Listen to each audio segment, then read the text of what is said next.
નમસ્કાર, આપ જોઈ રહ્યા છો ન્યૂઝ 18 ગુજરાતી। આપની સાથે હું છું પ્રીતિ તિવારી। સમાચારની શરૂઆત કરીશું સુરતથી, જ્યાં વિધર્મીએ સગીરાની છેડતી કરી। અલથાણ વિસ્તારની આ ઘટના છે, જ્યાં હજારોની સંખ્યામાં લોકો રસ્તા પર ઉતરી આવ્યા। પોલીસ વાનમાંથી ખેંચીને યુવકને માર મારવામાં આવ્યો। સ્થાનિકોએ પોલીસ સ્ટેશનને પણ ઘેરી લીધું। ધારાસભ્ય મનુ પટેલ પણ પોલીસ સ્ટેશન દોડી આવ્યા। પરિવાર અને લોકોમાં ભારે રોષ જોવા મળી રહ્યો છે। ટોળાને કાબુ કરવા માટે પોલીસે લાઠીચાર્જ કરવાની ફરજ પડી। આરોપી મોહમ્મદ અઝીઝ ઇમ્તિયાઝની ધરપકડ કરી લેવામાં આવી છે।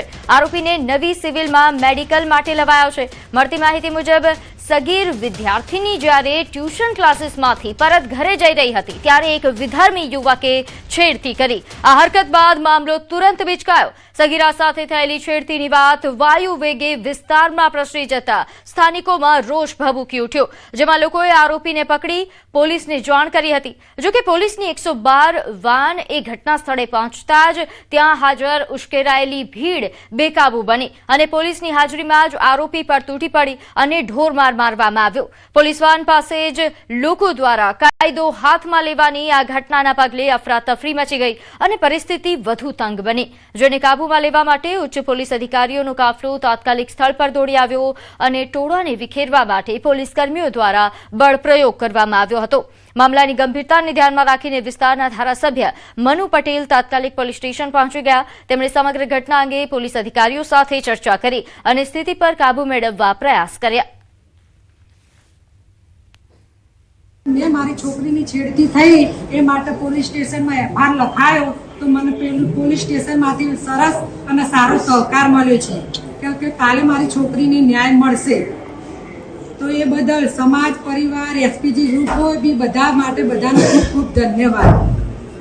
16 से 17 साल की लड़की क्लास करके वापस जा रही थी और उसके पीछे उसे किसी आदमी ने छेड़ने की कोशिश की है और उसको लेकर के लोग थाने पर लेकर के उस पुरुष को लेकर के आए हैं। इमीडिएटली फरियाद दाखिल करने की कार्रवाई अभी चल रही है। आरोपी को अरेस्ट किया जा चुका है और लोगों को भी यही समझा करके वापस किया गया कि पुलिस अपना एक्शन ले रही है और इमीडिएटली पॉक्सो या जो भी सेक्शन उसमें लग रहे हैं उसको दाखिल करके एक्शन लिया जाएगा।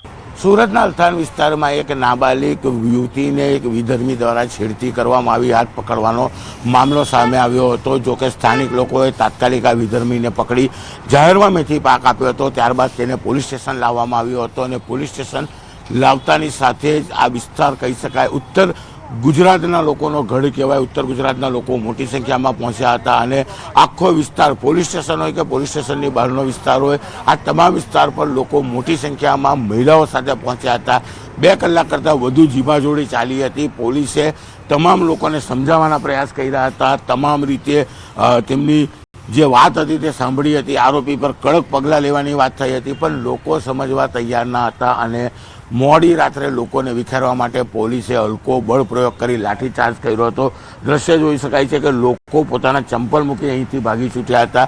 રોડ તો ઠીક છે, પણ હું અંદરનો નજારો બતાવવા માંગીશ કે આખું ગ્રાઉન્ડ ભરેલું હતું। લોકો સમજવા તૈયાર ન હતા અને જોતજોતામાં મામલો એટલો ઉશ્કેરાયો હતો કે પોલીસે હલકો બળ પ્રયોગ કરવો પડ્યો। જો કે અહીંયા તો બળ પ્રયોગ કરવો પડ્યો હતો, પણ જે જગ્યા પર ઘટના બની હતી ત્યાં પણ લોકોના ટોળા ભેગા થતા પોલીસે વિસ્તારમાં પેટ્રોલિંગ કરીને ત્યાંથી બી લોકોને દૂર કરવાનો પ્રયાસ કર્યો હતો। મતદાનને માત્ર 1 જ દિવસ બાકી છે, ત્યારે આ પ્રકારની ઘટનાને લઈને લોકોમાં ચોક્કસ આક્રોશ જોવા મળ્યો છે। મહિલા સશક્તિકરણની વાત જ્યારે કરવામાં આવતી હોય છે, ત્યારે એક મહિલા સાથે બનેલી ઘટનામાં પોલીસે તો સહયોગ આપ્યો, પણ લોકો બેકાબુ બન્યા હતા અને જે રીતનો હંગામો કર્યો હતો ત્યારે પોલીસે લાઠીચાર્જ સુધી કરી તમામ લોકોને મોડી રાત્રે અહીંથી દૂર કર્યા હતા। કેમેરામેન જીગર ગુગલ સાથે કીર્તેશ પટેલ, ન્યૂઝ 18 ગુજરાતી, સુરત। તો આ તરફ સ્થાનિક સ્વરાજની ચૂંટણી આખરે લોહિયાળ બની। નોંધ્ય છે કે વિવાદમાં હત્યાનો બનાવ સામે આવ્યો છે। મહેસાણા મનપાની ચૂંટણી વિવાદમાં હત્યાનો આક્ષેપ થઈ રહ્યો છે। વોર્ડ નંબર 4માં ખૂની ખેલ ખેલાયો। ભાજપ અને કોંગ્રેસના સમર્થકો વચ્ચે ખૂની ખેલ ખેલાયાનો આરોપ છે। વોર્ડ નંબર 4ના ભાજપ ઉમેદવારના ભાણાની હત્યા થઈ। છરી જેવા તીક્ષ્ણ હથિયારથી ઘા ઝીકી હત્યા થઈ। સામે પક્ષે કોંગ્રેસ ઉમેદવારના પતિ પણ ઘાયલ થયા છે। ચૂંટણી વિવાદમાં હત્યાથી રાજકીય ગરમાવો વધ્યો। મહેસાણામાં તાવડિયા રોડ પર યુવકની ઘાતકી હત્યાનો આ બનાવ સામે આવ્યો છે.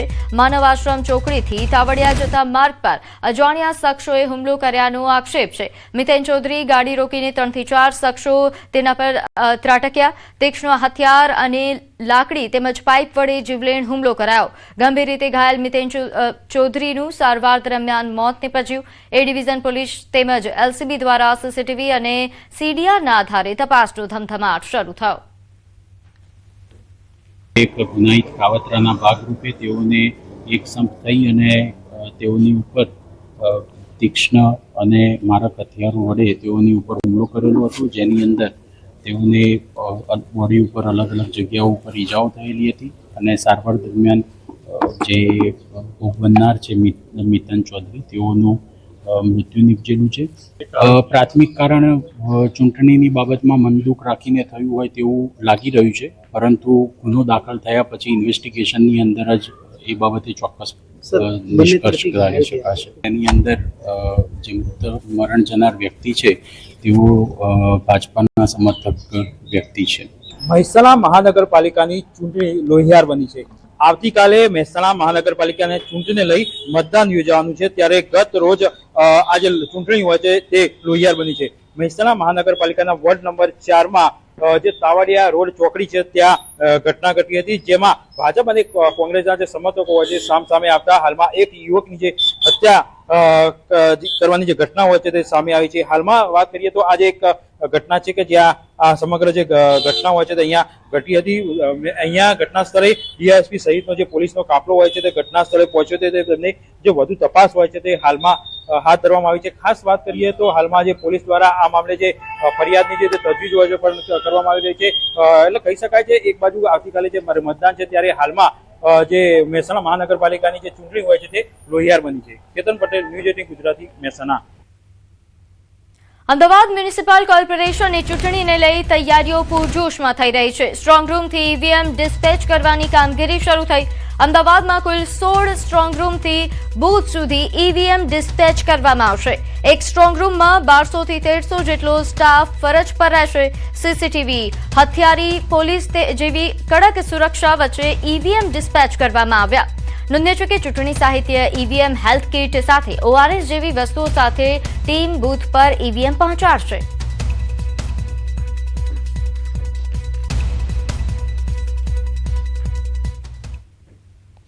આજે અમદાવાદ મહાનગરપાલિકાની સામાન્ય ચૂંટણી 2026 આજે રિસીવિંગ અને ડિસ્પેચિંગ છે.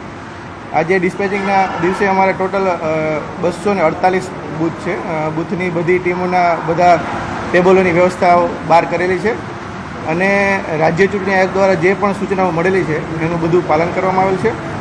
દરેક રૂટની અંદર હથિયારધારી પોલીસ પણ ફાળવવામાં આવેલો છે. સાથોસાથ જે સંવેદનશીલ અને અતિ સંવેદનશીલ બૂથ છે તેમાં પણ હથિયારધારી પોલીસ પ્રોટેક્શન સાથે આપવામાં આવેલું છે. અમદાવાદ મ્યુનિસિપલ કોર્પોરેશનની આવતીકાલે ચૂંટણી યોજાવાની છે અને તે પહેલાં ચૂંટણીનું જે સાહિત્ય છે તે સ્ટ્રોંગ રૂમ પરથી ડિસ્પેચ કરવામાં આવી રહ્યું છે. હું સીધા દ્રશ્ય આપને બતાવીશ. હાલ જે આ દ્રશ્ય જોઈ શકો છો કે અમદાવાદની નવરંગ હાઈસ્કૂલમાં જે ડિસ્પેચિંગ સેન્ટર જે તૈયાર કરવામાં આવ્યું છે અને સ્ટ્રોંગ રૂમથી ઈવીએમ સહિતની જે ચૂંટણી સાથે સંકળાયેલી તમામ જે અધિકારીઓ અને સ્ટાફ છે તેઓને જે ચૂંટણીનું સાહિત્ય જે છે તે આપવાની કામગીરી કરવામાં આવી રહી છે. અમદાવાદમાં કુલ 16 જેટલા સ્ટ્રોંગ રૂમ થી બૂથ પરથી ઈવીએમ જે છે તે ડિસ્પેચ કરવામાં આવશે અને એક સ્ટ્રોંગ રૂમમાં 1200 થી 1300 જેટલા સુરક્ષા કર્મીઓ જે છે તે ઈવીએમ ડિસ્પેચની કામગીરી કરવામાં આવી રહી છે.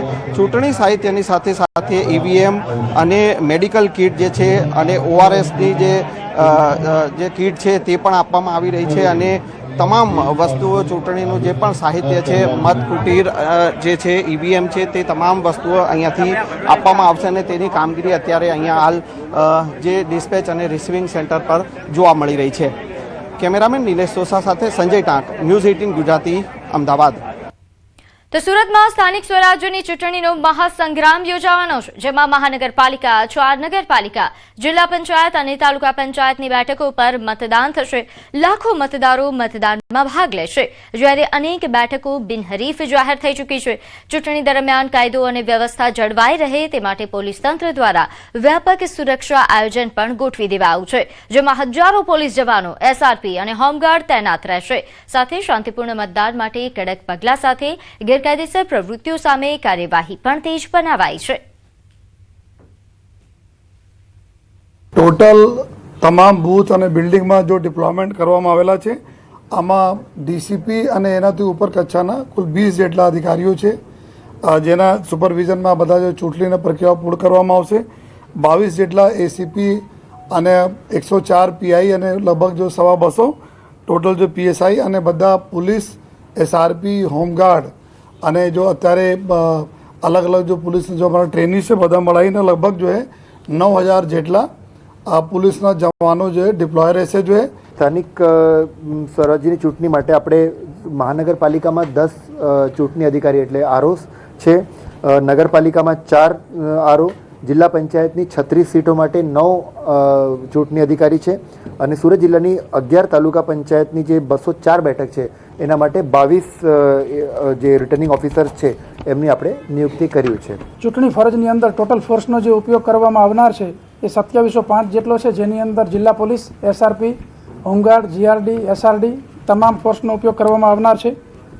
અટકાયતી પગલાંની જો વાત કરું તો જે અસામાજિક તત્વો છે એમની વિરુદ્ધમાં આશરે 8304 જેટલા અટકાયતી પગલાં, પાસા પ્રપોઝલ 9, તડીપાર પ્રપોઝલ 91 અને જે હથિયાર જમા છે એ 348 જેટલા કરવામાં આવેલા છે. તો ભાવનગર જિલ્લામાં આવનારી સ્થાનિક સ્વરાજ્યની ચૂંટણીને ધ્યાનમાં રાખીને પોલીસ તંત્ર દ્વારા સઘન એક્શન પ્લાન તૈયાર કરી દેવામાં આવ્યો છે. શાંતિપૂર્ણ અને નિષ્પક્ષ મતદાન સુનિશ્ચિત કરવા માટે લોખંડી સુરક્ષા કવચ ગોઠવાઈ ચૂક્યું છે. જિલ્લામાં કુલ 1172 મતદાન બૂથમાંથી 272 બૂથોને સંવેદનશીલ જાહેર કરી ત્યાં વિશેષ પોલીસ બંદોબસ્ત ગોઠવવામાં આવશે. નોંધ્ય છે કે ચૂંટણી પહેલા જ પોલીસ દ્વારા હજારો અટકાયતી પગલાં પણ લેવામાં આવ્યા છે અને ગેરકાયદેસર પ્રવૃત્તિ પર કડક કાર્યવાહી હાથ ધરાઈ છે. લગભગ 3800 જેટલા સુરક્ષા જવાનો તૈનાત રહી ચૂંટણી પ્રક્રિયા શાંતિપૂર્ણ રીતે પૂર્ણ કરશે.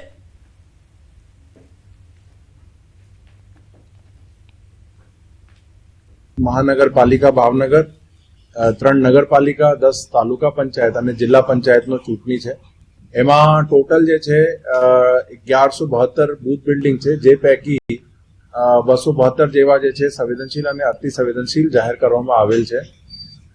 આમાં જે છે ટોટલ પોલીસનો એસઆરપી અને જે બીજા ઓક્ઝિલરી ફોર્સીસ હોય છે એના ટોટલ 3800 નો બંદોબસ્ત છે અને 150 થી વધારે ટીમ જે છે અલગ અલગ વિસ્તારોમાં જે છે પેટ્રોલિંગમાં રહેશે પોલીસની. તો સ્થાનિક સ્વરાજ્યની ચૂંટણીને લઈને ગાંધીનગર જિલ્લા તંત્રએ પણ તૈયારીઓને આખરી ઓપ આપી દીધો છે. ગાંધીનગર જિલ્લા પંચાયત, 3 તાલુકા પંચાયત તેમજ દહેગામ અને કલોલ નગરપાલિકા માટે ચૂંટણી યોજાવાની છે. જિલ્લા પંચાયતની 25 અને તાલુકા પંચાયતની 70 બેઠક માટે કુલ 760 મતદાન મથકો પર ચૂંટણી યોજાશે. ગાંધીનગર જિલ્લામાં 100 વર્ષથી વધુ ઉંમરના કુલ 90 મતદારો છે. ગાંધીનગરમાં કુલ 4873 જેટલા પોલીસ સ્ટાફ પણ તૈનાત રહેશે અને કામગીરી કરશે. તો ઓવરઓલ તાલુકા પંચાયત અને જિલ્લા પંચાયત માટે 760 જેટલા આપણા મતદાન મથકો છે, તેમજ નગરપાલિકા માટે 132 જેટલા મતદાન મથકો છે. એમાં દહેગામમાં 7 વોર્ડમાં 30 જેટલા મતદાન મથક છે અને કલોલમાં 11 વોર્ડમાં 102 જેટલા મતદાન મથકો છે. આપણે મતદારોની સંખ્યા જોઈએ તો નગરપાલિકામાં દહેગામમાં 30,160 જેટલા મતદારો છે અને કલોલમાં 1,01,589 જેટલા મતદારો છે. સ્થાનિક સ્વરાજ્ય ચૂંટણીમાં ગાંધીનગર પોલીસ તરફથી કુલ મળીને 1500 પોલીસ કર્મચારી, 150 થી વધીને પોલીસ અધિકારી અને 1000 હોમગાર્ડ અને જીઆરડી બંદોબસ્તમાં તૈનાત રહેશે. ખાસ કરીને સેન્સિટિવ બૂથ ઉપર આર્મ્ડ પોલીસવાળા રહેશે અને કુલ પોલીસ તરફથી પણ 57 મોબાઈલ પેટ્રોલિંગ ગોઠવવામાં આવેલ છે. તો આણંદ જિલ્લાના ખંભાત પ્રાંત કલેક્ટરની જવાબદારી હેઠળના તારાપુર અને ખંભાત તાલુકાની ચૂંટણીની તમામ તૈયારીઓ સંપન્ન થઈ છે. તારાપુર તાલુકા પંચાયતની 16 બેઠકો અને નગરપાલિકાની 24 બેઠકો તેમજ ખંભાત નગરપાલિકાની 36 બેઠકો અને બંને તાલુકામાં સમાવિષ્ટ આણંદ જિલ્લા પંચાયતની 6 બેઠકો પર ચૂંટણી યોજાશે. મતદાન મથકો પર ઈવીએમ મશીન સ્ટ્રોંગ રૂમમાં સીલ કરી દેવામાં આવ્યા છે તેમજ પોલીસ બંદોબસ્તમાં ગોઠવવામાં આવ્યો છે. મતદાન મથકો સીસીટીવીની પણ અહીં મથકો પર ગોઠવણી કરી દેવામાં આવી છે. ખંભાત નગરપાલિકામાં આશરે 62,000 જેટલા મતદારો છે. 36 જેટલી બેઠકો છે જેની પર ચૂંટણી યોજાવા જઈ રહી છે. 88 જેટલા ઉમેદવાર ચૂંટણીમાં ભાગ લઈ રહેલા છે અને 56 જેટલા અમારા મતદાન મથકો છે. સાથે સાથે ખંભાત તાલુકા જિલ્લા પંચાયતમાં આશરે 1,55,000 જેટલા મતદારો છે અને એની અંદર તાલુકા પંચાયતની 26 બેઠકો અને જિલ્લા પંચાયતની 6 બેઠકો ઉપર ચૂંટણી યોજાવા જવાની છે. તો ગુજરાતના પૂર્વ મુખ્યમંત્રી અને ઉત્તર પ્રદેશના રાજ્યપાલ આનંદીબેન પટેલે વીરપુરની મુલાકાત લીધી. યાત્રાધામ વીરપુરમાં પરિવાર સાથે આનંદીબેન પટેલે જલારામ બાપાના દર્શન કર્યા. મંદિર પાસેની બજારમાંથી અનાર પટેલે ખરીદી કરતા વેપારીઓએ ઉત્સાહપૂર્વક સ્વાગત કર્યું. સામાન્ય લોકોની જેમ વીરપુરની બજારમાં આનંદીબેન પટેલ જોવા મળ્યા. જે બાદ આજે આનંદીબેન પટેલ પરિવાર સાથે ખોડલધામ મંદિર પહોંચ્યા જ્યાં ખોડલધામ ટ્રસ્ટના ટ્રસ્ટીઓએ સ્વાગત કર્યું. મા ખોડલના દર્શન પૂજા કરી ધજા ચડાવશે અને અનાર પટેલને ખોડલધામ સંગઠનમાં હોદ્દો મળ્યા બાદ આનંદીબેન પટેલની આ પહેલી મુલાકાત છે. સ્વાભાવિક રીતે વીરપુર તો આવવું જ પડે કારણ કે મારા સાસુ પણ લુહાણા છે અને અમારા ઘરમાં વીરપુર ભગવાનની પૂજા થાય છે. અમે જયારે ઘરની બહાર નીકળે ત્યારે જય જલારામ બોલીને નીકળતા હોઈએ. તો એ ભાગ રૂપે બી અમારે બધાને અહીંયા આવવાનું હતું એટલે વીરપુર આજે દર્શન કર્યા. બહુ સરસ રીતે દર્શન થયા. આદિપુરના શિણાઈ નજીક આવેલા ભેડિયા વિસ્તારમાં દુઃખદ ઘટના સામે આવી જ્યાં પાણી ભરાયેલા ઊંડા ખાડામાં ડૂબી જવાથી પિતા પુત્રના મોત નીપજ્યા. મળતી માહિતી મુજબ ગણેશ ખાડામાં નહાવા ઉતરતા અચાનક ડૂબવા લાગ્યો. પુત્રને બચાવવા પિતા અલ્પેશભાઈ પણ પાણીમાં કૂદી પડ્યા પરંતુ બંનેને તરતા ન આવડતા બંને ઊંડા પાણીમાં સમાઈ ગયા. ઘટનાથી સમગ્ર વિસ્તારમાં શોકની લાગણી છવાઈ ગઈ છે. પોલીસે ઘટના સ્થળે પહોંચી વધુ તપાસ હાથ ધરી. આદિપુર નજીક આ દુર્ઘટના સર્જાયા હોવાની વિગત છે. નોંધે છે કે પિતા પુત્રનું ડૂબી જવાથી મોત થતા હાલ વિસ્તારમાં અરેરાટી વ્યાપી છે. બેડિયામાં ઊંડા ખાડામાં નહાવા જતા આ પ્રકારની ઘટના બની જ્યાં પુત્ર ડૂબવા લાગતા પુત્રને બચાવવા માટે પિતા પણ ત્યાં ગયા અને આ બંનેને તરતા ન આવડતું હોવાથી પિતા પુત્ર બંને પાણીમાં સમાઈ ગયા અને આ દુઃખદ ઘટના બની. જોકે હાલ સમગ્ર મામલે પોલીસ દ્વારા વધુ તપાસ પણ હાથ ધરવામાં આવી છે. નોંધનીય છે કે ઘટનાની જાણ થતાં તાત્કાલિક રેસ્ક્યુ કામગીરી પણ થઈ હતી. તો દ્વારકાના સુપ્રસિદ્ધ યાત્રાધામ બેટ દ્વારકામાં આવેલા આવડ માતાજીના મંદિરમાં ચોરીની ઘટના સામે આવી. માતાજીના મંદિરમાંથી દાન પેટીની ચોરી કરી અજાણ્યા શખ્સો ફરાર થઈ ગયા. ચોરીની સમગ્ર ઘટના એ મંદિરના સીસીટીવી કેમેરામાં કેદ થઈ. બેટ દ્વારકા પોલીસ દ્વારા સીસીટીવી ફૂટેજના આધારે આરોપીની શોધખોળ શરૂ કરાઈ છે. તો જે રીતે સીસીટીવી ફૂટેજમાં જોઈ શકાય છે કે બે શખ્સો આવે છે અને મંદિરમાંથી દાન પેટીની ચોરી કરીને રિક્ષામાં દાન પેટી લઈને ફરાર થાય છે.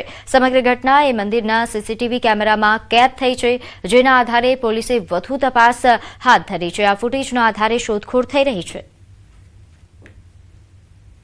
તો અમદાવાદના ચાંદખેડામાં બાળક ચોરી કરતો ઝડપાયો. નોંધે છે કે 7 વર્ષના બાળકને લઈને યુવાન જઈ રહ્યો હતો. બાળકની ચોરીનો આ મામલો છે જ્યાં જીએસસી કોઓપરેટિવ બેંકની પાસેની સોસાયટીમાં આ બનાવ બન્યો. બપોરે 1 વાગ્યાની આસપાસ આ બનાવ બન્યા હોવાની વિગત પ્રાપ્ત થઈ રહી છે.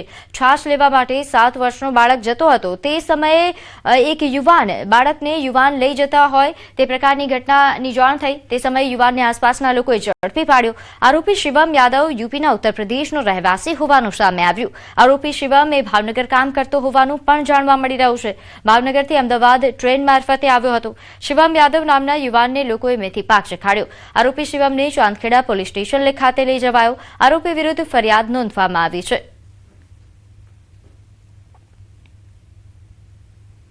મોરબી પોલીસની કડક કાર્યવાહી નોંધ્ય છે કે અહીં પાટીદાર યુવાનની હત્યાના કેસના આરોપીઓનું રિકન્સ્ટ્રક્શન કરાયું. અણિયારી ટોલનાકા નજીક પૈસાની લેતી દેતીના મામલે અનિલ કંડિયા નામના પાટીદાર યુવાનની 6 શખ્સોએ નિર્દયી હત્યા કરી. પોલીસે આરોપીઓને ઘટના સ્થળે જોડાયેલા પુરાવાઓ મજબૂત બનાવવા માટે રવાપર રોડ પર આવેલા હોથલ ફાઇનાન્સ નામની ઓફિસ ખાતે રિકન્સ્ટ્રક્શન કરાવ્યું. પોલીસે આ કેસમાં આરોપી મોહન ઉર્ફે શિવમભાઈ ભગવાનજી ભુંભરિયા અને રમેશભાઈ ઉર્ફે રામો અર્જણભાઈ રબારી સાથે પૃથ્વીરાજસિંહ ભગીરથસિંહ ઝાલા, ગુલામ હુસેન મહેબૂબ પઠાણ, કિશનભાઈ અમીરસિંહ ચૌહાણ આ ઉપરાંતના આરોપીઓને ઝડપી પાડી કાયદેસરની કાર્યવાહી શરૂ કરી.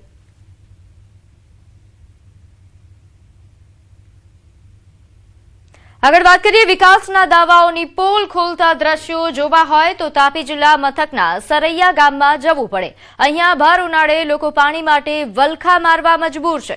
તાપી જિલ્લામાં વ્યારાના સરૈયા ગામના નિશાળ ફળિયા એટલે કે ભીલ ફળિયામાં ગરીબ આદિવાસી પરિવારો વર્ષોથી રસ્તા, પાણી, શિક્ષણ, રોજગારી સહિતના પાયાની સુવિધાઓથી વંચિત છે. તાપી કલેક્ટર અને જિલ્લા તાલુકા પંચાયત કચેરીથી માત્ર 10 કિલોમીટરની વિસ્તારમાં આવતા આ ફળિયામાં લોકો કપરી હાલતમાં જોવા મળી રહ્યા છે.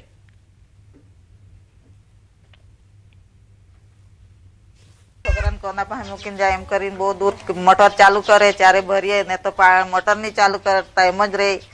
અહીંયા બોરમાંથી 2 દેગડા નીકળે, બસ વધારે કંઈ નીકળે નહીં. ત્યારે એક જ દેગડું ભરાય એટલું પછી પાણી બંધ થઈ જાય એટલે એમાંથી વધારે કંઈ નીકળતું જ નથી. અમારે પાણીની બહુ તકલીફ છે ને આ રસ્તાની તકલીફ છે અને ઘરોમાં રસ્તો જાય એમાં બી ઘેરાવો રહે, ત્યાં પાણી ભરાઈ રહે એટલે ગંદકી બહુ ત્યાં ઘરોને અંદર એટલે બીમાર પડી જાય છોકરા લોકો અને નાવાની છોકરા લોકોને બી તકલીફ ને મોટાને બી તકલીફ. પાણી ભરવા કાં જાય, પીવાનું પાણી નહીં મળે તો સરપંચ બી કંઈ કરી નહીં આપે. સરપંચ બી આ બાજુ આવતા જતા જોઈ જાય પણ પાણી સગવડ કરી નથી આપતા. તો છોકરા બી તો નેર પર નાવા જાય, કોઈ નેરમાં ડૂબી મરે તો કોણ જવાબદારી લે? પાણી બહુ આપદા થાય, 1 દેગડું કે 2 દેગડું નીકળે નહીં તો બંધ થઈ જાય. પાણીની બહુ જરૂર છે અમારે. એમ છે કે કોઈ બી સભાસદ કે કોઈ બી આગેવાન કે કમિટી સભ્ય કોઈ આવતા બી નથી, કોઈ જોવા બી નથી, કોઈનું પલ્લી નહીં મળે એમ. તો બીજી તરફ અહીં રહેતા લોકો મોટા ભાગે જમીન વિહોણા છે.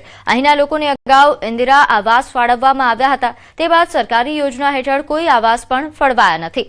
પરંતુ અહીં કાચા ફૂટેલા ઝૂંપડાઓમાં રહીને મજૂરી કરી જીવન નિર્વાહ કરતા આ લોકો માટે જીવન જીવવા માટે પાણી ભરવું કે પેટ ભરવા મજૂરીએ જવાનું તે કોયડા સમાન જેવું બની ચૂક્યું છે. ત્યારે શું સરકાર માત્ર વિકાસની વાતો કરી આ અવિકસિત વિસ્તાર તરફ નજર માંડશે? આવી પરિસ્થિતિને લઈને વિકાસની વાતો સામે પણ ઘણા સવાલો ઉઠી રહ્યા છે. પરંતુ અહીંના લોકોને પૂછતા તેઓએ સરપંચ કે પછી ચૂંટાયેલા લોકો અહીં જોવા સુદ્ધા આવતા ન હોવાનું બહાર આવ્યું.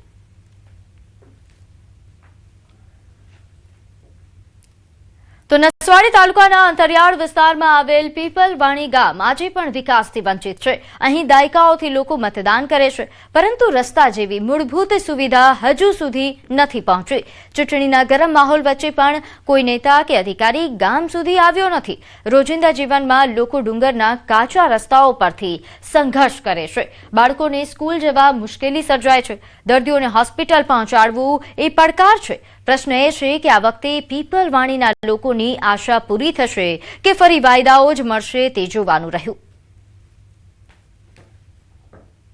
રસ્તો અમારે પીપલવાણી ગામમાં આજે 3-5-4 ફળિયા છે તો મુખ્ય રોડ 3 કિલોમીટર દૂર છે. અહીંયા જવાનું અમારે આવવા જવામાં બહુ જ તકલીફ પડે છે. અમારું હાલ મેં ચૂંટણી આવી રહી છે પણ કઈ અધિકારી ચૂંટણીને વિષય આલવા આવતો નહીં ને રસ્તાનું લીધે કઈ ભોગી હેકતું નહીં. પીપલવાણી મુખ્ય રસ્તો 3 કિલોમીટર ચાલીને જવાનો અમારો ફળિયામથી. બધા કાચા રસ્તા આપણે પગે ચાલવાનો હા લાગે, બાયકો નહીં ફરી હેકતે. અમારો વોટિંગ શું કરીએ એટલે કે રૂળ રસ્તા માટે અમે વોટિંગ કરીએ છીએ, સરકારના વોટ આલીએ છે પણ કેમ કે કોઈ મેં તો અમારો સમો દેખાડો નહીં. તો અમદાવાદમાં મહાનગરપાલિકાની ચૂંટણીને લઈને તૈયારીઓ તેજ બની છે. ખાસ કરીને હીટવેવની આગાહીને ધ્યાનમાં રાખીને આરોગ્ય વિભાગ દ્વારા વિશેષ આયોજન કરવામાં આવ્યું, જેમાં મતદાન કેન્દ્રો પર મંડપના શેડ, ORS પાઉચ સાથે છાસ વિતરણની પણ વ્યવસ્થા કરવામાં આવી છે. કેન્દ્રીય ગૃહમંત્રી અમિત શાહની સંભવિત મુલાકાતને ધ્યાનમાં રાખીને સુરક્ષા પણ કડક બનાવાઈ. અમદાવાદ મ્યુનિસિપલ કોર્પોરેશનની ચૂંટણીને લઈને આવતીકાલે મતદાન પ્રક્રિયા હાથ ધરાવવાની છે, ત્યારે ચૂંટણી પંચ દ્વારા તૈયારીઓ જે છે તેને આખરી ઓપ આપવામાં આવી રહ્યો છે અને સાથે સાથે આરોગ્ય વિભાગ દ્વારા પણ પૂરજોશમાં તૈયારીઓ જે છે તે શરૂ કરી દીધી છે. ખાસ કરીને જે પ્રકારે હીટવેવની આશંકા વ્યક્ત કરવામાં આવી છે હવામાન વિભાગ દ્વારા, અને તેને લઈને જે પણ મતદાતાઓ પોતાના મતાધિકારનો ઉપયોગ કરવા માટે આવે તો તેઓને કોઈ પણ પ્રકારની તકલીફ ન પડે અને જે હીટવેવની અસર ના થાય તેને લઈને તમામ જગ્યાએ મંડપના શેડ બનાવવામાં આવી રહ્યા છે. જે રીતે મતદારોની કતારો મતદાન મથકો પર થતી હોય છે અને બપોરના સમયે હીટવેવની અસર ન થાય તેને લઈને ખાસ કરીને આયોજન આરોગ્ય વિભાગે કર્યું છે. સાથે સાથે ORSના પાઉચનું વિતરણ પણ અહીંયા કરવાનું છે અને છાશનું પણ વિતરણ કરવામાં આવશે તેવી પણ વિગત જે છે તે આરોગ્ય વિભાગ દ્વારા આપવામાં આવી છે. નારણપુરાનું આ એ મતદાન મથક છે કે જ્યાં અમિત શાહ જે છે લોકસભાની ચૂંટણી અને વિધાનસભાની ચૂંટણી વખતે તેઓ અહીંયા મતદાન કરવા માટે પહોંચ્યા હતા અને આ વખતે પણ તેઓ જે છે અમદાવાદ મ્યુનિસિપલ કોર્પોરેશનની ચૂંટણીને લઈને મતદાન કરવા માટે અહીંયા પહોંચે તેવી આશંકા વ્યક્ત કરવામાં આવી રહી છે અને તેને લઈને તમામ પ્રકારની તૈયારીઓ પણ અહીંયા જોવા મળી રહી છે. કેમેરામેન નિલેશ સોસા સાથે સંજય ટાંક, ન્યૂઝ 18 ગુજરાતી, અમદાવાદ. તો ખેડામાં કોંગ્રેસ ઉમેદવારે મત માટે વિદેશી દારૂ મંગાવ્યો. અમદાવાદમાં દારૂના જથ્થા સાથે 3 ઝડપાયા. તાલુકા પંચાયત શત્રુંડાના કોંગ્રેસના ઉમેદવાર અંકિત પટેલે દારૂ મંગાવ્યો હતો. કોંગ્રેસ ઉમેદવારના ઠેકેદારે પૈસા આપી મતદારો માટે વિદેશી દારૂ મંગાવ્યો. 83,000નો વિદેશી દારૂ સહિત 2.13 લાખનો મુદ્દામાલ જપ્ત થયો છે.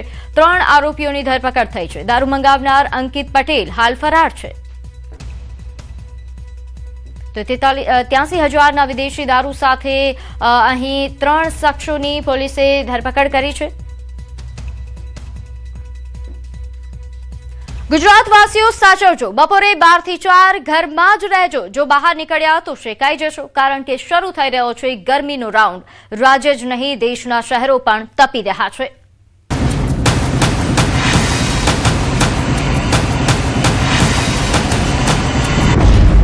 ભારત બન્યું દુનિયાનું હોટસ્પોટ. દિવસે જ નહીં, રાત્રે પણ દેશમાં લૂનું ટોર્ચર.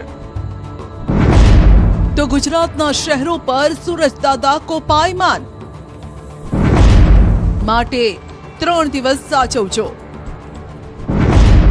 બહાર નીકળ્યા તો બફાઈ જશો, કારણ કે આજથી શરૂ થઈ રહી છે અકળાવનારી ગરમીની શરૂઆત.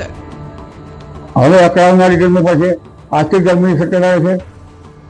શું તમે ક્યારે વિચાર્યું હતું કે એપ્રિલમાં તાપમાનનો પારો 44 ડિગ્રીને પાર કરી જાય? પણ આ તો કુદરત છે. ન વિચાર્યું હોય, ન ધાર્યું હોય તેવા પરિણામ તમારી સામે લાવી મૂકે ને તમને આશ્ચર્યમાં મૂકી દે. હાલ દેશના અનેક રાજ્યો અને ગુજરાત સાથે પણ કંઈક આવું જ થઈ રહ્યું છે.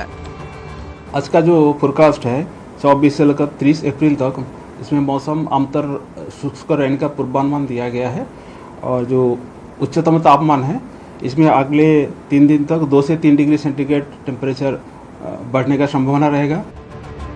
હવામાન વિભાગનું માનીએ તો 2 દિવસ હજુ પણ આકરા રહેવાના છે. 24 અને 25 એપ્રિલ ગુજરાત માટે છે ભારે.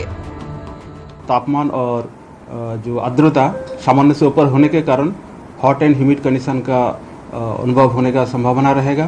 इसमें आपको अनईजी लगेगा और डिस्कम्फर्ट लगेगा 24 और 25 अप्रैल को. સમાચારોમાં હાલ બસ આટલું જ. આપ જોતા રહો ન્યૂઝ 18 ગુજરાતી. નમસ્કાર.